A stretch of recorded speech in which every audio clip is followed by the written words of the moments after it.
அவனு சொல்லவா, உங்க மனசு உங்க கையில இருக்கு அப்படிங்கிறதுக்கான அத்தாட்சி ஒன்னே ஒண்ணுதான் இதுல இருக்குது.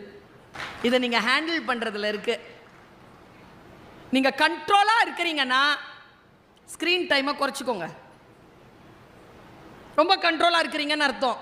ஆனா இல்ல, நான் இந்த மாதிரி பேசும்போது சைலண்ட் ஆயிடுவாங்க, கைத்தட்டல் கூட வராது.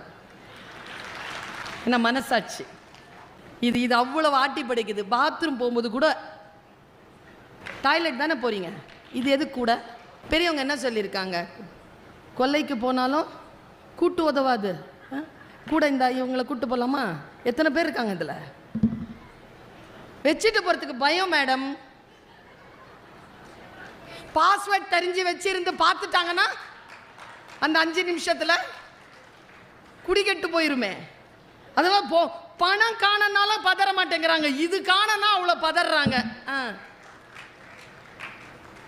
எங்கிருந்து ஜெயிப்பது? நம்மை நாமே. நம்மை நாமே ஜெயிப்பது என்றால் என்ன?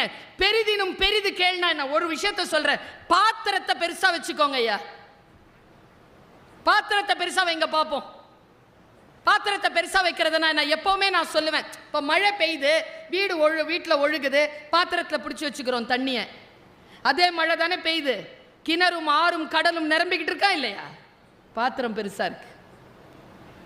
பெரிதாக எல்லோருக்கும் பெய்யும் மழைதான்.